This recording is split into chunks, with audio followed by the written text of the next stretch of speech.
नमस्कार।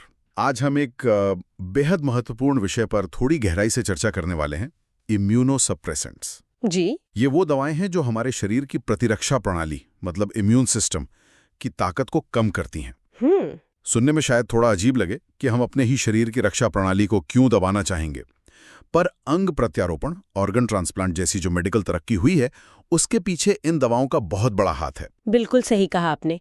जब किसी व्यक्ति में कोई अंग प्रत्यारोपित किया जाता है, जैसे किडनी या लिवर, तो शरीर का इम्यून सिस्टम है ना, वो उस नए अंग को बाहरी समझकर उस पे अटैक कर सकता है। अच्छा। इसे रिजेक्शन कहते हैं। और ये इम्यूनोसप्रेसेंट्स जो हैं, वो इसी रिजेक्शन को रोकने या कम करने में मदद करती हैं, ताकि वो नया अंग शरीर में ठीक से काम कर पाए। हाँ, तो हमारे पास आज जो स्रोत है वो एक डायग्राम है और वो दिखाता है कि ये अलग अलग दवाएं कैसे काम करती हैं, खासकर इम्यून सिस्टम की एक बहुत जरूरी सेल टी हेल्पर सेल पर असर डालकर। जी, टी हेल्पर सेल। तो हमारा मिशन है ये समझना कि ये दवाएं मॉलिक्यूलर लेवल पर क्या करती हैं। अक्सर इनका इस्तेमाल बचाव के तौर पर मतलब प्रोफाइलैक्सिस के लिए होता है, ट्रांसप्लांट से पहले ही देना शुरू कर देते हैं। हाँ, ताकि रिजेक्शन की नौबत ही ना आए। बिल्कुल। तो चलिए इसे खोलते हैं और समझते हैं कि ये कैसे काम करता है। हाँ, और ये समझना भी जरूरी है कि ये कोई जादू की छड़ी नहीं है। इम्यून सिस्टम को दबाने का मतलब है कि शरीर की इन्फेक्शन से लड़ने की क्षमता भी कम हो जाती है। हाँ, वो तो है। और साथ ही कुछ खास तरह के कैंसर का खतरा भी बढ़ सकता है। इसीलिए डॉक्टर्स अक्सर इन दवाओं को बहुत ध्यान से, कई बार कॉम्बिनेशन में देते हैं। कॉम्बिनेशन में? अच्छा। हाँ, ताकि असर ज्यादा हो और साइड इफेक्ट्स कम से कम हो। ये एक बहुत ही नाजुक संतुलन बनाने जैसा काम है। बिल्कुल। तो चलिए स्रोत पर नजर डालते हैं। इसमें एक टी हेल्पर सेल दिखाई गई है और कई दवाएं तीर के निशान से दिखा रही हैं कि वो सेल के अंदर कहाँ असर कर रही हैं। पहला समूह है कैल्सिन्यूरिन इनहिबिटर्स। इसमें साइक्लोस्पोरिन और टैक्रोलिमस जैसी दवाएं आती हैं। ये कैसे काम करती है? हाँ, तो यहाँ से कहानी थोड़ी दिलचस्प होती है। सोचिए, टी सेल के अंदर ना कई सारे संदेश और प्रक्रियाएं चल रही हैं। कैल्सिन्यूरिन एक ऐसा ही महत्वपूर्ण एंजाइम है, एक वर्कर समझिए। ठीक है। नॉर्मल हालत में जब टी सेल एक्टिव होता है तो कैल्सिन्यूरिन एक प्रोटीन NF-80 उसको एक्टिवेट करता है। इनफैक्ट जी, NF-80। ये NF-80 फिर सेल के कंट्रोल रूम यानी न्यूक्लियस में जाता है और वहां जाकर वो जो सूजन पैदा करने वाले केमिकल्स हैं, साइटोकाइंस, उनके प्रोडक्शन के निर्देश चालू कर देता है, जीन्स को ऑन कर देता है। अच्छा, तो ये साइटोकाइंस ही हैं जो इम्यून हमले को बढ़ावा देते हैं। हाँ, काफी हद तक ये इम्यून सिस्टम के दूसरे सेल्स को बुलाने और एक्टिवेट करने का काम करते हैं। अच्छा। तो साइक्लोस्पोरिन और टैक्रोलिमस क्या करती हैं? ये इसी प्रक्रिया में बाधा डालती हैं। ये कैल्सिन्यूरिन एंजाइम को ही ब्लॉक कर देती हैं, सीधा एंजाइम को ही। हाँ, जैसे किसी फैक्ट्री में एक जरूरी मशीन बंद कर दी। नतीजा? NF एक्टिवेट नहीं हो पाता, न्यूक्लियस तक संदेश नहीं जाता और साइटोकाइंस नहीं बनते। हाँ, उनका उत्पादन कम हो जाता है और इससे इम्यून रिस्पॉन्स धीमा पड़ जाता है। और ये दोनों दवाएं, साइक्लोस्पोरिन और टैक्रोलिमस, क्या बिल्कुल एक जैसे काम करती हैं?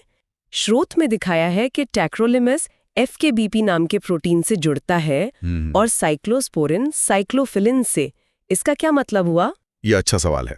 देखिए, काम करने का जो अंतिम नतीजा है वो भले ही कैल्सिन्यूरिन को रोकना हो, लेकिन ये दोनों दवाएं सेल के अंदर अलग अलग मददगार प्रोटीन से जुड़कर अपना काम करती हैं। एक है FKBP और दूसरा साइक्लोफिलिन। अच्छा, अलग अलग पार्टनर। हाँ बिल्कुल। मंजिल एक है कैल्सिन्यूरिन को रोकना, लेकिन रास्ते अलग हैं। टैक्रोलिमस FKBP के साथ मिलकर कैल्सिन्यूरिन को रोकता है और साइक्लोस्पोरिन वो साइक्लोफिलिन के साथ। ये जानना इसलिए भी जरूरी है क्योंकि कभी-कभी किसी मरीज पर एक दवा ज्यादा असर करती है या उसके साइड इफेक्ट अलग होते हैं। समझ गया आप। तो ये हुआ सिग्नल को ब्लॉक करने का एक तरीका। लेकिन स्रोत में एक और समूह भी है, mTOR इनहिबिटर्स। इसमें सिरोलिमस का नाम है, रैपामाइसिन भी कहते हैं इसे। जी, सिरोलिमस या रैपामाइसिन। दिलचस्प बात यह है कि ये भी FKBP से जुड़ता है जैसे टैक्रोलिमस करता था, पर इसका निशाना कैल्सिन्यूरिन नहीं बल्कि mTOR नाम का कोई और प्रोटीन है। यहाँ मामला थोड़ा और अलग हो रहा है। हाँ, ये वाकई दिलचस्प है। देखिए, टैक्रोलिमस FKBP से जुड़कर कैल्सिन्यूरिन को टारगेट करता है जो साइटोकिन सिग्नल से जुड़ा था। हाँ, लेकिन सिरोलिमस जब उसी FKBP से जुड़ता है तो ये जोड़ी कैल्सिन्यूरिन को छोड़कर mTOR नाम के एक दूसरे बहुत महत्वपूर्ण प्रोटीन को ब्लॉक कर देती है। mTOR ये क्या करता है? ये mTOR जो है ये कोशिका की ग्रोथ और प्रोलिफरेशन, मतलब सेल का बढ़ना और अपनी संख्या बढ़ाना, उसके लिए एक मास्टर रेगुलेटर जैसा है। तो मतलब जहां कैल्सिन्यूरिन इनहिबिटर्स सिग्नल भेजने पर रोक लगा रहे थे, सिरुलिमस सीधा सेल की फैक्ट्री पर ही रोक लगा रहा है, उसके बढ़ने और मल्टीप्लाई होने पर। बिल्कुल सही पकड़ा। हाँ, इम्यून रिस्पॉन्स में क्या होता है, टी सेल्स तेजी से डिवाइड होकर अपनी संख्या बढ़ाते हैं ताकि वो दुश्मन से लड़ सकें। सिरोलिमस इसी डिवीजन की प्रक्रिया को एमटीआर के जरिए रोक देता है। तो ये इम्यून सिस्टम को कंट्रोल करने का एक बिल्कुल अलग तरीका हुआ। कैल्सिन्यूरिन इनहिबिटर्स शुरुआती सिग्नल रोकते हैं, एमटीआर इनहिबिटर्स कोशिकाओं को अपनी सेना बढ़ाने से रोकते हैं। ये तो सचमुच अलग अलग रणनीतियां हैं इम्यून सिस्टम को काबू करने की। अच्छा, स्रोत में ग्लूकोकॉर्टिकॉइड्स का भी जिक्र है, स्टीरॉइड्स जिन्हें कहते हैं। जी, स्टीरॉइड्स। डायग्राम दिखाता है कि ये एनएफ कप्पा बी नाम की किसी चीज को रोकते हैं। एनएफ कप्पा बी, ये क्या है और इसे रोकना क्यों अहम है? एनएफकेबी ये सेल के अंदर एक और बहुत पावरफुल मास्टर स्विच है। ये एक ट्रांसक्रिप्शन फैक्टर है, मतलब ये न्यूक्लियस के अंदर जाकर एक साथ कई सारे जीन्स को ऑन या ऑफ कर सकता है। कई सारे जीन्स को एक साथ? हाँ, और खास तौर पर ये उन जीन्स को एक्टिवेट करता है जो सूजन, इन्फ्लेमेशन और कई तरह के साइटोकाइंस बनाने के लिए जिम्मेदार हैं। तो ग्लूकोकॉर्टिकॉइड्स क्या करते हैं, वो इसी मास्टर स्विच एनएफकेबी को बंद कर देते हैं। ओह, तो ये तो बहुत मतलब ब्रॉड एक्शन हुआ, एक साथ कई चीजों को बंद कर देना। हाँ, बिल्कुल। इसीलिए ग्लूकोकॉर्टिकॉइड्स बहुत शक्तिशाली एंटी इन्फ्लेमेटरी और इम्यूनोसप्रेसिव दवाएं मानी जाती हैं। ये सिर्फ टी सेल्स पर ही नहीं, इम्यून सिस्टम की कई और कोशिकाओं और प्रक्रियाओं पर भी असर डालती हैं। अच्छा। इनका असर बहुत फैला हुआ होता है, जो कई बार फायदेमंद है, लेकिन इसी वजह से इनके साइड इफेक्ट्स भी ज्यादा हो सकते हैं, जैसे वजन बढ़ना, मूड बदलना, हड्डियां कमजोर होना, ये सब। हाँ, सुना है इनके बारे में। तो ये दिखाता है कि कैसे अलग अलग दवाएं सेल के अंदर अलग अलग लेवल पर काम करती हैं, कोई सिग्नल पर, कोई ग्रोथ पर, कोई सीधे जीन एक्सप्रेशन पर। बिल्कुल। अब कुछ ऐसी दवाओं पर आते हैं जो सीधे सेल के बिल्डिंग ब्लॉक्स पर ही हमला करती हैं। स्रोत में एज़ैथियोप्रिन और माइकोफेनिलेट का जिक्र है, जो प्यूरिन न्यूक्लियोटाइड के निर्माण को रोकती हैं। जी, ये प्यूरिन क्या चीज है? इसे समझने के लिए सोचिए, जब कोशिकाएं, खासकर लिम्फोसाइट्स जैसी इम्यून सेल्स तेजी से डिवाइड होती हैं, तो उन्हें अपने डीएनए की कई कॉपी बनानी पड़ती हैं, है ना? हाँ, बिल्कुल। और डीएनए बनाने के लिए खास बिल्डिंग ब्लॉक्स चाहिए होते हैं, प्यूरिन और पिरिमिडीन। प्यूरिन जैसे एडेनिन और गुआनिन डीएनए के जरूरी हिस्से हैं। तो एज़ैथियोप्रिन और माइकोफेनिलेट इन्हीं प्यूरिन बिल्डिंग ब्लॉक्स के प्रोडक्शन को रोक देती हैं। तो ये एक तरह से जैसे कंस्ट्रक्शन साइट पर ईंटों की सप्लाई रोक दी। बहुत अच्छा उदाहरण है, बिल्कुल वैसा ही। एज़ैथियोप्रिन शरीर में जाकर 6-मरकैप्टोप्यूरिन यानी 6MP में बदल जाता है। 6MP? हाँ, ये 6MP प्यूरिन बनाने की फैक्ट्री के शुरुआती स्टेप्स में ही एक जरूरी एंजाइम को रोक देता है। और माइकोफेनिलेट वो एक दूसरे पर उतने ही जरूरी एंजाइम IMP डिहाइड्रोजिनेज को निशाना बनाता है। ये प्यूरिन बनाने के एक खास रास्ते के लिए जरूरी है। अच्छा, तो दोनों अलग एंजाइम रोकते हैं पर नतीजा एक ही। हाँ, नतीजा एक ही है। तेजी से डिवाइड होने वाली लिम्फोसाइट्स को डीएनए बनाने के लिए जरूरी प्यूरिन नहीं मिल पाते, उनका विभाजन रुक जाता है, सप्लाई लाइन काट दी। वाह, ये भी एक अलग ही तरीका है। आखिर में स्रोत में 2 मोनोक्लोनल एंटीबॉडीज का भी जिक्र है, डैक्लिज़ुमैब और बेसिलिक्सिमैब।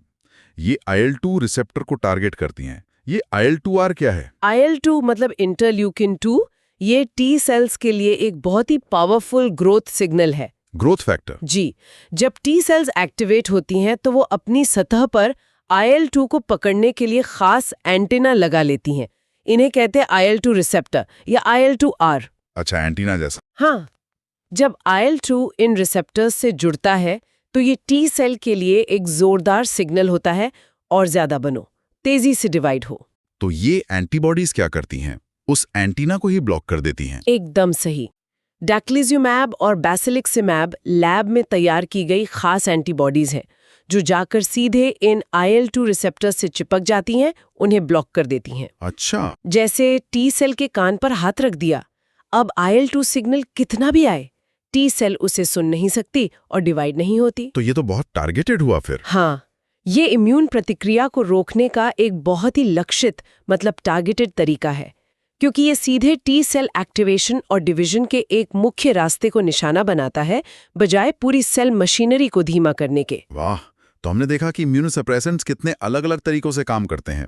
कोई सेल के अंदर सिग्नल भेजने वाले रास्ते बंद कर रहा है, जैसे कैल्सिन्यूरिन, एमटीओर। हाँ, कोई जीन को कंट्रोल करने वाले मास्टर स्विच NF-kappa B को बंद कर रहा है, कोई सेल डिवीजन के लिए जरूरी कच्चा माल मतलब प्यूरिन रोक रहा है, तो कोई सीधे ग्रोथ सिग्नल के एंटीना IL-2R को ही जैम कर रहा है। तो इन सब अलग अलग रणनीतियों का कुल मिलाकर क्या मतलब निकलता है? ट्रांसप्लांट के लिए ये क्यों महत्वपूर्ण है? इसका मतलब ये है कि इम्यून सिस्टम को दबाना एक जटिल काम है और इसे कई अलग अलग एंगल से टैकल किया जा सकता है। हर दवा का अपना एक खास तरीका है, अपनी खूबियां हैं, अपनी कमजोरियां हैं। अक्सर डॉक्टर क्या करते हैं, इन अलग अलग तरीकों वाली दवाओं को मिलाकर इस्तेमाल करते हैं, कॉम्बिनेशन थेरेपी। अच्छा, कॉम्बिनेशन में? हाँ, इसके कई फायदे हैं। एक तो अलग अलग पॉइंट पे अटैक करके इम्यून सिस्टम को ज्यादा प्रभावी ढंग से कंट्रोल किया जा सकता है। ठीक है। दूसरा, हर दवा की थोड़ी कम डोज इस्तेमाल करके उनके साइड इफेक्ट्स को कम रखा जा सकता है, क्योंकि अगर एक ही दवा बहुत ज्यादा मात्रा में देंगे तो उसकी टॉक्सिसिटी मतलब जहरीले प्रभाव ज्यादा हो सकते हैं।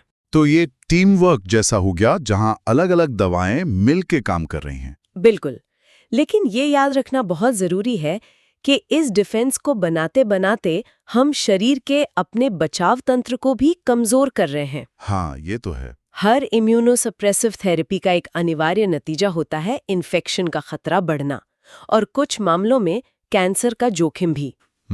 इसलिए ट्रांसप्लांट मेडिसिन में हमेशा एक बैलेंस साधना पड़ता है। अंग को बचाने के लिए इम्यून सिस्टम को कितना दबाना है और मरीज को इन्फेक्शन से बचाने के लिए उसे कितना काम करने देना है। ये एक लगातार चलने वाली निगरानी और एडजस्टमेंट की प्रक्रिया है। वाकई ये तो बहुत ही नाजुक संतुलन है। आज हमने इम्यूनोसप्रेसेंट्स के पीछे के जटिल लेकिन आकर्षक विज्ञान को काफी गहराई से समझा कि कैसे ये दवाएं मॉलिक्यूलर लेवल पर काम करके अंग प्रत्यारोपण जैसी जीवन रक्षक प्रक्रियाओं को संभव बनाती हैं। हाँ, और श्रोताओं के लिए एक अंतिम विचार छोड़ जाते हैं। हमने देखा कि इम्यून सिस्टम को दबाने के कितने तरीके खोजे जा चुके हैं, है ना? जी। क्या भविष्य में ऐसी दवाएं या थेरेपी विकसित करना संभव होगा जो और भी ज्यादा सिलेक्टिव हों, मतलब और भी ज्यादा चुनकर काम करें? सिलेक्टिव कैसे? कल्पना कीजिए ऐसी दवाओं की जो सिर्फ उस अनचाही इम्यून प्रतिक्रिया को रोकें, जैसे ट्रांसप्लांट रिजेक्शन या ऑटो इम्यून बीमारी, बिना पूरी प्रतिरक्षा प्रणाली को कमजोर किए। अच्छा। बिना हमें इन्फेक्शन के प्रति ज्यादा संवेदनशील बनाए। क्या हम इम्यून सिस्टम के सिर्फ उस हिस्से को निशाना बना सकते हैं जो प्रॉब्लम कर रहा है, बाकी सिस्टम को बिना छेड़े? ये इम्यूनोलॉजी और फार्माकोलॉजी में आज रिसर्च का एक बहुत बड़ा और एक्टिव क्षेत्र है और उम्मीद है कि भविष्य में हमें और भी बेहतर और सुरक्षित इम्यूनोथेरेपी देखने को मिलेंगी। ये तो वाकई सोचने वाली बात है, बहुत दिलचस्प।